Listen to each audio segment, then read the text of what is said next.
life is hard. I can't imagine how much harder it would seem if the social services thought they were protecting my child when they took them away. Hmm. That's what happened to our next speaker. And the process turned her into an author. Let's learn more. Building spirituality, family, health, and business. This is The Giant Builders with Lois Wyant. Hey, Giant Builders. Thank you for being here. I'm so happy that you decided to join us today or listen to us. And just want to make sure I'm making this like a kind of a regular introduction because it's brand new. I want to make sure that you know that we now have a media page, and we've always had a website, thegiantbuilders.com, but now we have a media page and we share all of our speakers' books. So, and it also lists the episode. So if you want to go back and re-listen or listen to that episode, we have that. And we also have a sponsor page. So please look over our sponsor page because they are sponsoring us. So I am so happy to have today's speaker here. This is Susan Gabriel. Hi, Susan. How are you? Hi, I'm great. How are you? I'm fine. Can you tell our listeners a little bit about yourself? Yeah, I actually live in Texas with my husband and my three dogs, and we live out in the country. I love it out there. Out here is just so peaceful. And I earlier in my life, it was not peaceful. I went through a rather traumatic experience for about 3 years, and ended up a few years ago deciding to finish a memoir that I had started 30 years before. So it took me quite a while to get it finished, but I got it done. And it's called Wheels of Injustice, Saving My Child from the Child Savers. And so many things have happened. Great things have happened to me since I wrote that book, including starting a publishing company and hiring a group of contractors, illustrators, to work for me in the team. And so we specialize in children's books that need illustrations since they're artists.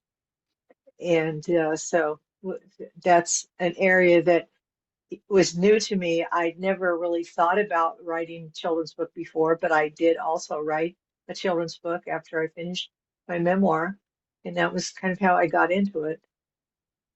So, well, all right, we need to start here. So tell us a There's a little lot. bit. Let's tell us a little bit about your memoir.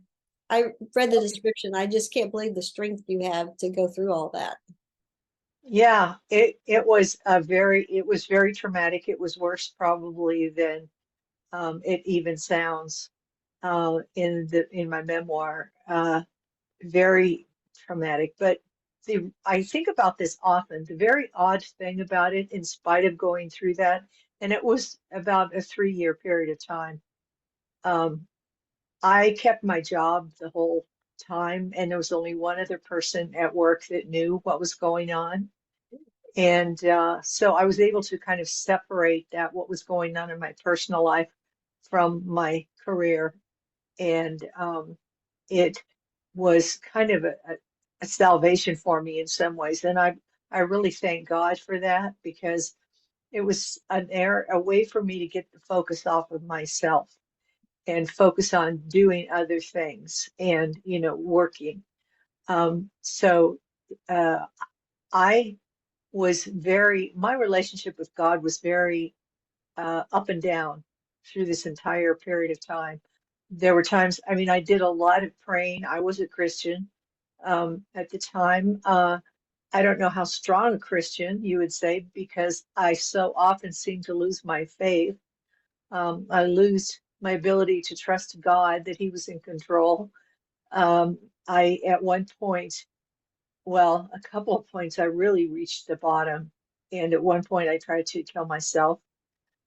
And I decided I was going to do it in such a way that no one would find me, no one would be able to stop me, and it would be a very clear suicide. I mean, that no one, it was going to happen. I had it planned out that way. Um, but God decided to do something different, and he ended up saving me. And the way that happens is a very strange episode too, and I describe that in my book. Well, But don't share. We want to make sure people read it in the book. yeah, it's pretty interesting. I took a whole bunch of pills. First I drove up into the mountains west of Colorado Springs, um, far away in mountains and in a very remote location, and took a whole bunch of prescription pills, different kinds, and multiple, and way more than enough to kill myself. So was that was my plan, and God threw a monkey wrench in it. He had something more for me to do. I know that now. At the time, I just was frustrated because, first of all, after I did try to kill myself, I thought better of it. I thought this was a terrible idea. If I kind of came to my senses about that, but things didn't change. I mean, the situation that I was going through was still just as traumatic and just as awful. Um, we were having court dates almost all the time. There was almost a hearing on one of the cases that were related. They were all several related cases. We were having hearings on them about every couple of weeks. So it was like I could never get away from it. I was terrified of the mailbox because that's how bad news came. Um, and it it was it was just not a good time at all. Yeah. But I feel like God allowed me to go through all of that for obviously for a reason, and I came out of that really believing in Romans 8:28 about how all things work together for good to those who love God and who are called according to His purpose, because they definitely ended up all working together for our good. Um, and I am a much stronger Christian because of what I went through. I feel like I can trust God now that He has my best interests at heart in spite of what I'm going through. And if that's what it took for that result, then, it was worth it. And I am very happy to feel like I am one of Jesus's sheep, and I try to stay in his shadow all the time and follow him. And so that reminds me of a little story. I told it in the beginning of my book, and I'll tell it really quickly here. Um, I have chihuahuas, and the littlest one um, happened to get out one time. We were living in a different place, so we had a fence, and he was tiny. Somehow he was able to get out, and he was, terrified and was gone for a day or two. When we got him back, all he would do was follow us around, and he watched feet all the time. And part of the time, I think it was watching feet to make sure he was watching me. Like when we walked to the mailbox, which is quite a distance, um, every day, we let the dogs go, and the other dogs kind of run around all over the place and sniff and everything. But he follows within probably 3 feet of my feet, and he won't let me out of his sight. And I just want to be that way with Jesus. I want to be following him that closely that he knows I am always back there. And that's my goal in life. That's a wonderful goal. To give us just a little bit of the beginning part of your memoir, as far as Yeah, the trauma. the trauma part. Yeah, sorry. Yes. I could explain that part of it so people get a flavor for what I was going through. Um, this was happened at the time of my second marriage. And my first marriage was kind of a disaster, but my second one, I was just madly in love with my husband. Everything was going really well. I had two daughters from the first marriage. The youngest one was 8, and the oldest one was about 15. And they got along really well with him also. And his name was Clark. And about we were on a blissful honeymoon period.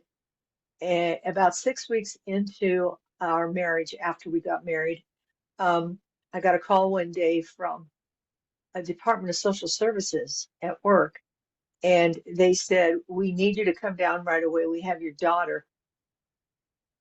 And I thought they meant Andrea, the older daughter. I thought they were talking about her, but no, they were talking about my younger daughter. And so I sped down there to find out what was going on. When I got there, they took me in this little room and they said, "Well, we have your daughter uh, because your husband molested her." And I was absolutely, you could have, I mean, knocked me over with a feather is a good way to put it, because I was in total shock. It just made no sense at all, because we were on a honeymoon basically. There, I couldn't even envision that he was also didn't have any interest in children. I mean, that he had fun playing around with them, and they had a really good relationship with him. But as far as being a pedophile, I saw absolutely no sign of that whatsoever. So this was a shock to me. So I said, "Well, what makes you think so?" She said, "Well, your daughter reported that he tickled her." And I thought, tickled her? That's, of course. I mean, they played around together all the time. Sometimes he'd tickle her. She'd grab him around the neck and hang on. He would tickle her under the arms to get her to let go, because otherwise she would just keep hanging on him like a monkey. And so, they had that kind of fun-loving relationship. And that tickling was nothing like molestation. So she said, "Well, we consider that molestation, and uh, you're not you need to believe your daughter. You need to uh, kick your husband out of the house. Better if you divorce him, and then we might think about giving you your daughter back." So I went home, and when I told Clark about what had happened, he was just as floored as I was, and he thought, that somehow our daughter was lying about something, and we weren't sure, other than the tickling, what was going on. Was there more to it? And they weren't giving us any answers. It turned into a situation where, because I did not kick him out of the house, and I reason I did that was on the advice of an attorney and also a psychologist, who said that they would use that action on my part as a means to prosecute him. In other words, they would say, "Okay, you obviously believed that she was being molested, or you wouldn't have kicked him out. Mm. So therefore, that would be one more, um, you know, log on the prosecution's side to try to convict him." And so I said, no, I wasn't going to kick him out. Um, and that made them mad. They were really upset about that, because I was not believing them and doing what they said. And Clark, for his part, he was really upset about it too. And he demanded to be given a lie detector test, not realizing that they're not very accurate, and that the police are allowed to lie to you and tell you things to try to get you to admit to something. So that didn't go very well either. And all that did was make them mad at Clark, because he was not cooperating with them and, admitting to his guilt. At one point, I had a conversation with a social worker, and it went something like, I said, what makes you think he's guilty? And they said, "Well, it's because he won't admit his guilt." Because, yeah, because people who are guilty won't ever admit that they're guilty. And I said, well, what do innocent people say? And she said, well, uh, we're not in the business of, really determining guilt or innocence. We're in the business of putting families back together again. And so I said, well, so why aren't you doing that in our case? And she said, because your husband won't admit his guilt. So, I mean, this was how insane it was. Mm. Enough to make you just lose your mind. The things that happened. The judge, all the judges, we had several judges, several cases all going against me and against Clark. I was accused of a dependency and neglect. In other words, I was accused of allowing him to molest her. So there was a case against me. And then they ended up charging him because they were so mad at him because he would not admit guilt that they said they were going to throw the book at him, and they did. And they charged him with a felony. And we never did, there was never anything other than tickling that came out. And we ended up going through the trial. Um, it was, Clark called it felony tickling. He has a good sense of humor. And it was enough to just make make a normal person just pause and say, what's the world coming to? And this happened back in the 80s. But I mean, I understand it's still happening today too in many locations, where, social services gets very ambitious. And I had found out that they get money for all of the children that they have in the system. So they are motivated, to get more children into the system, and they're not motivated to release children out of the system. So that was a horrible nightmare, going through that, feeling like, my daughter accused my husband of molesting her supposedly, and that he was facing a felony trial, and the judge said the maximum penalty for that was 16 years. And he said he was going to throw the book at him. So they were so mad at him and mad at me because we were resisting them. But somehow God gave us the strength to do that, because I know I wouldn't have had the strength. It was, just a nightmare. And like I said, at one point I just reached a point. I immediately left one of the many hearings, having again the judge rule against us in everything that we requested. And I was so frustrated, and that's when I went off and tried to kill myself. But God said, no, no, you can't do that. You're not getting out of it that easy. So how long was your daughter taken away from you?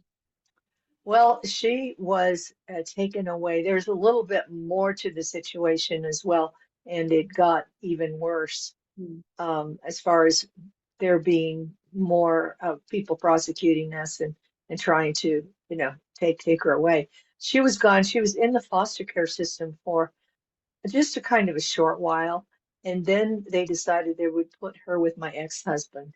Hmm. And that I got a chance to see her and visitation 1 hour a week, and it had to be monitored, supervised visitation. And that was all I got, 1 hour a week of supervised visitation. And that was when she was in the foster care system, and also when she was with my ex-husband. But she was not happy there at all. And she kept asking me why couldn't she come home. And the reason it was supervised is because I was not allowed to talk about the reason they took her. Yeah. I wasn't allowed to say anything about the case. She'd Mhm. say, when can I come home? Well, I had to just say, I don't know, and I can't talk about it. And that's not satisfying to an 8 or 9 year old child, and certainly wasn't satisfying to me either. So, but it was very painful. She and I were very close before they took her. She was my baby. My older daughter was, like I said, 15. And there was quite a distance of several years between them. And by the time she was born, I mean, had, I was no longer a traumatic first mother. Mhm. And, it's so much easier with the second child. And I would stay up at night, when she would wake up in the night for a bottle, I would stay up, and even after she was asleep, I would just sit there and rock her. I mean, I just had so much love for her, and we had such a good relationship until this happened, of course. And it was like tearing my heart out, Yeah. when they took her. How is she And it's doing? still, she's doing okay. In fact, I just wrote her a little note. They live in Washington. She's married and lives in Washington State.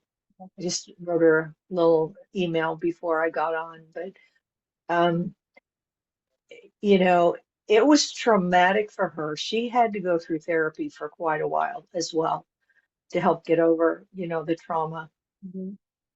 So, and I had a really hard time. The reason it took me 30 years to write the book was because I would get to the point where they took her away and I'd have to stop.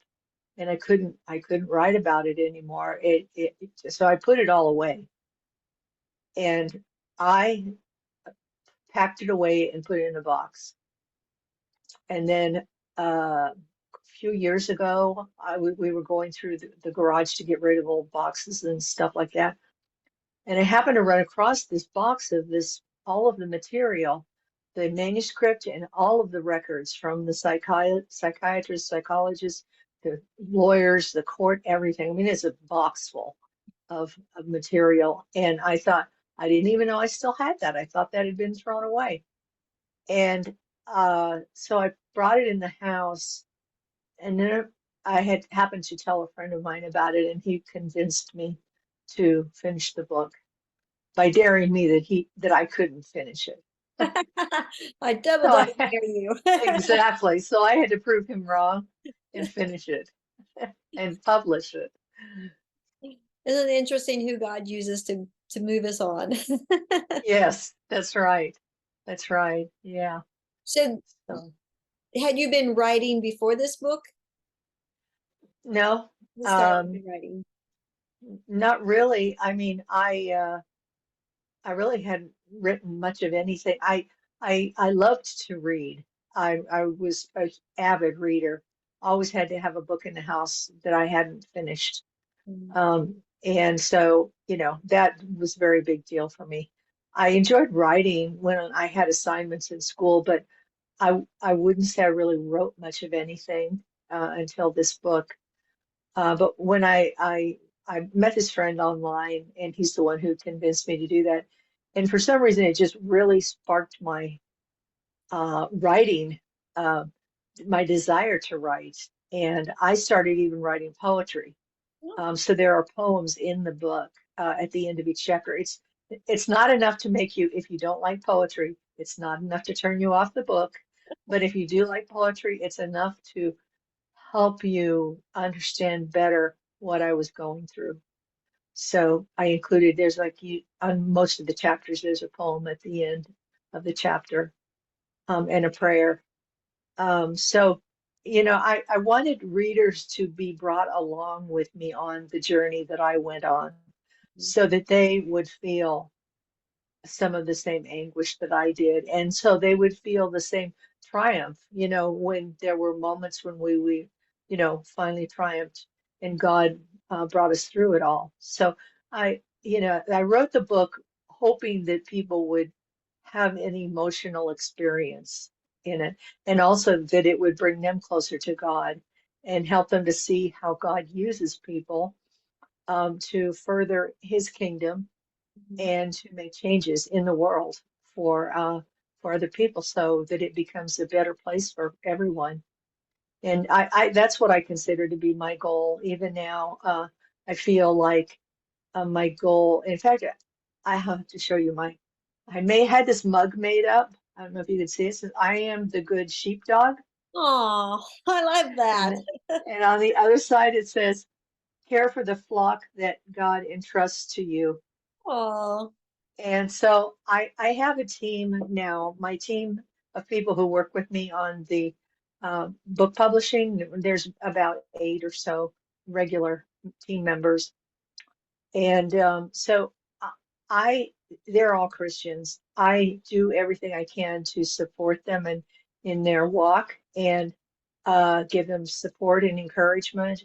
And they do the same for me. It's a really wonderful relationship, and it's all online. Everyone except for one person.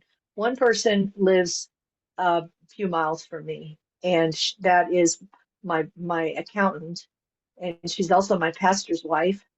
And we do get together and get to have lunch together and chat in person, but everyone else is online. One is in Colorado, and one is in the Philippines, and the rest of them are all in Nigeria.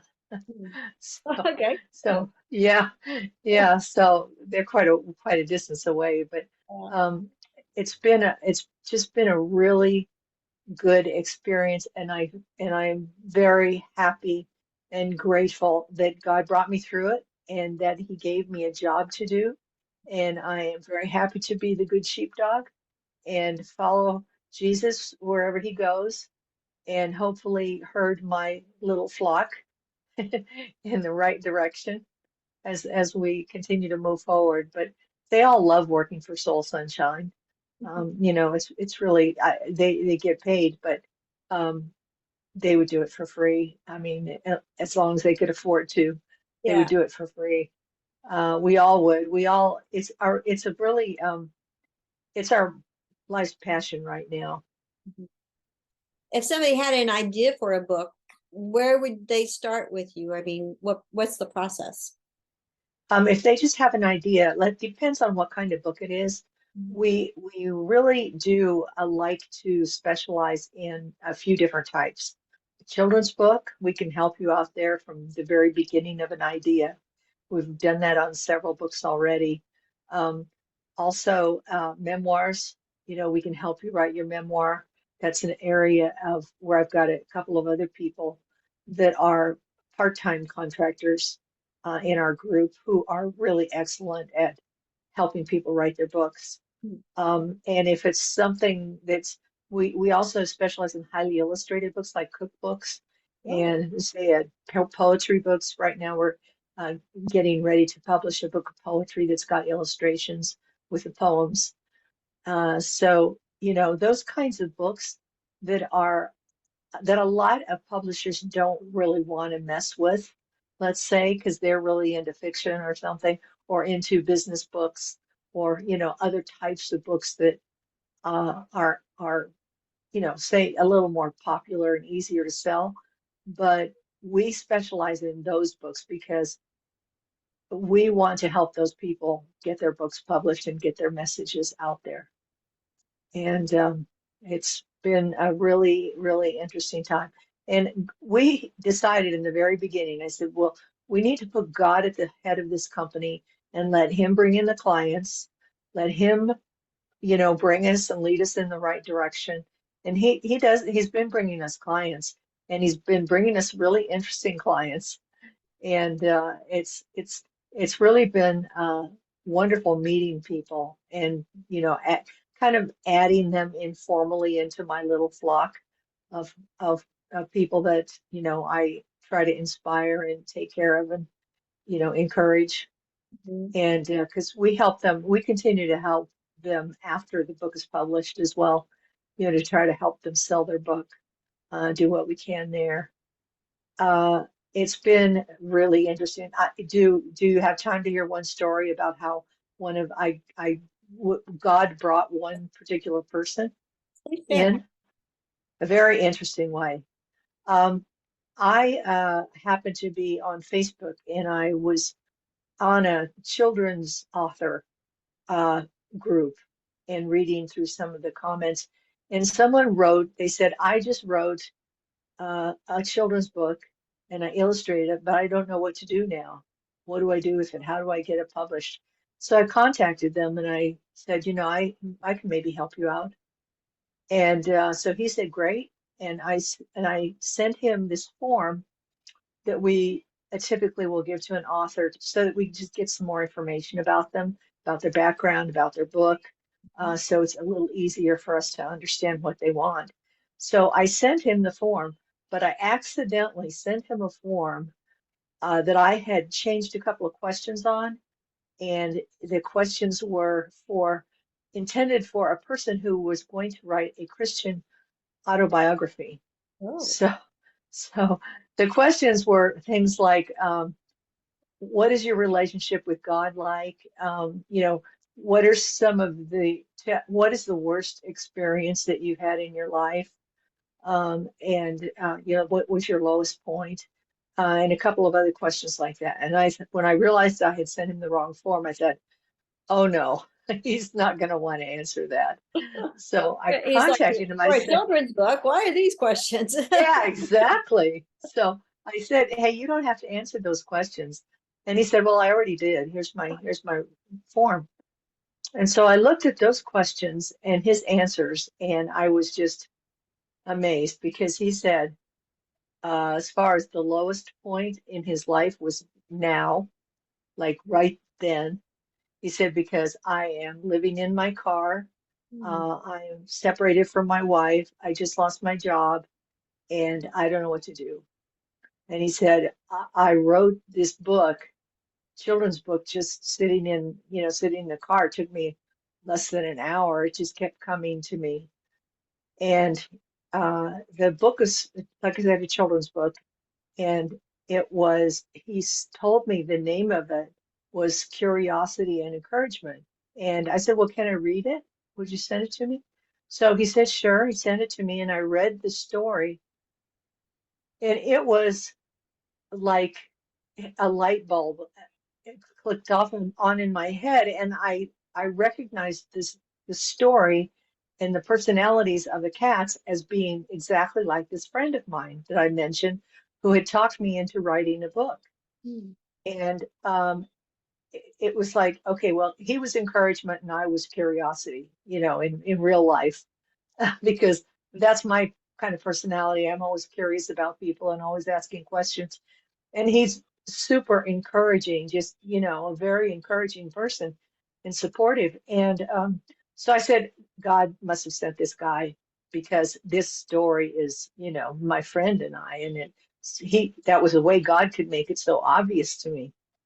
And I said, sure, well, we'll help you out. And so I was able to help him out, and we got him out of the car and into some place where he could be like a temporary hotel, and then he eventually we were able to help him get into some more permanent arrangements. And he had 4 children too, and he was having a really difficult time with his ex-wife, and he was it was just a difficult situation. And so I have a background in psychology. I have a degree.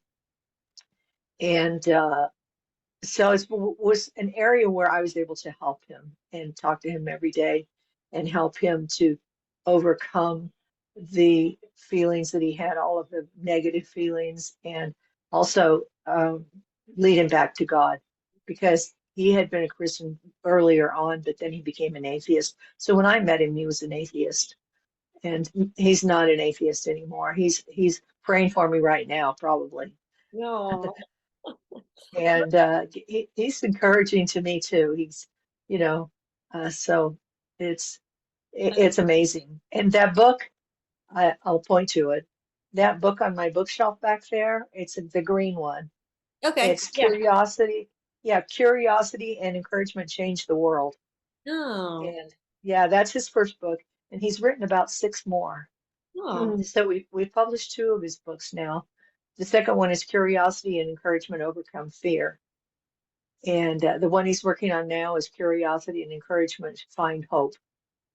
So, they're really great little children's books. And he's inspired, when he writes those. He really is.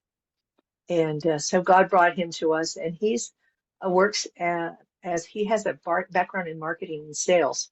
So that's what he does for my company. He comes up with little ads, like Facebook ads and things like that, and helps to market things.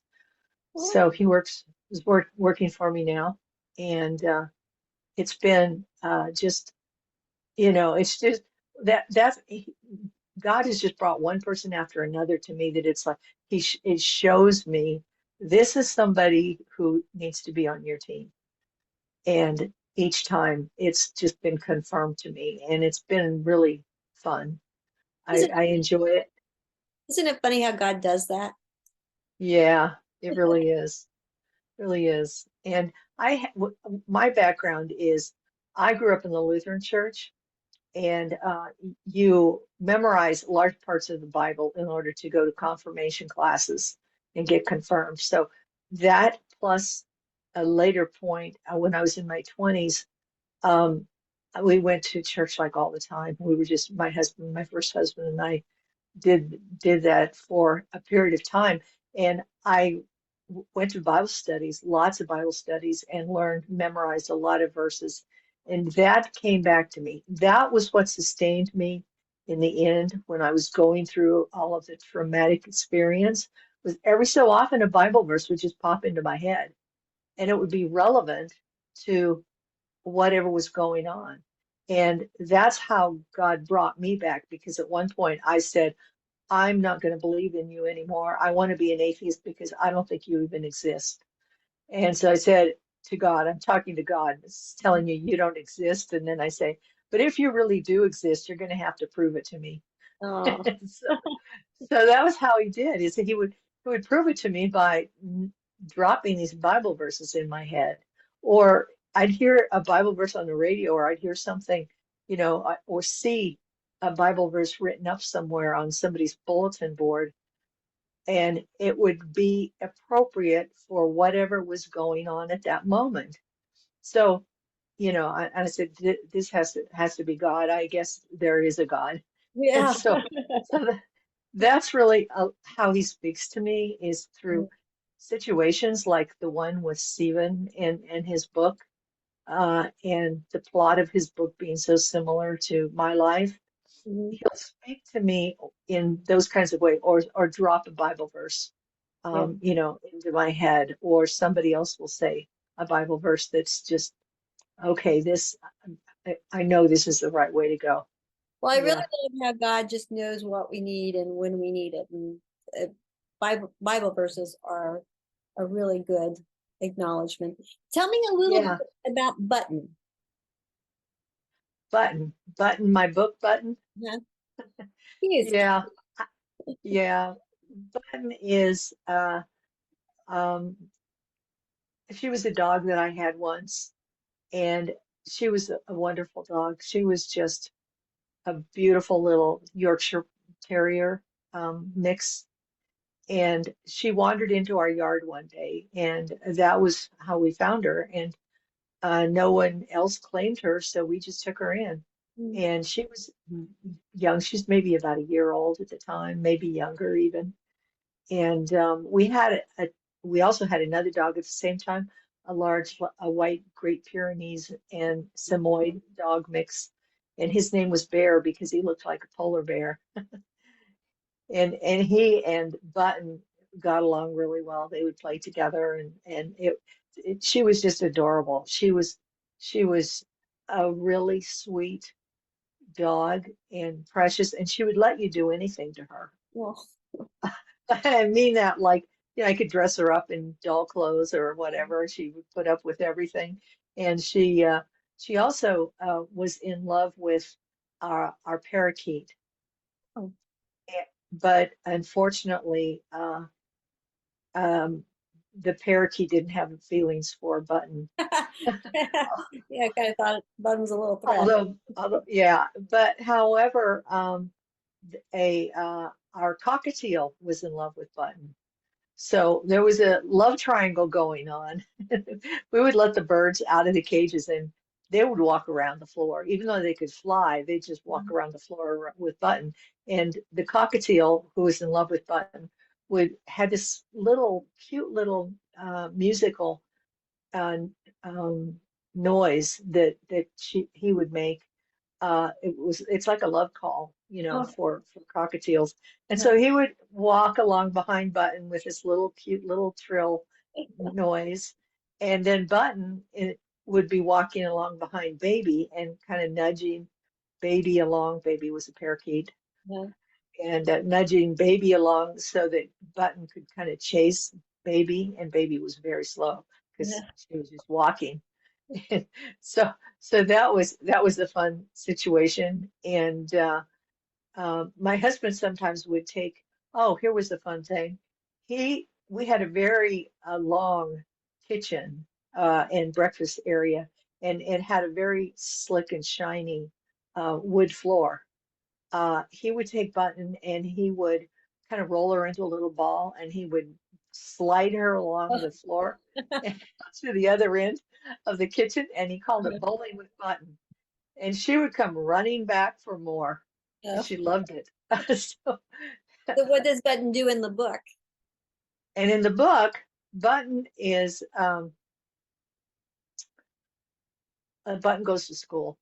Oh, okay. Well, Button goes to school. Actually, I used our former dog training center. My husband and I, Clark, owned a dog training center about 10 years ago.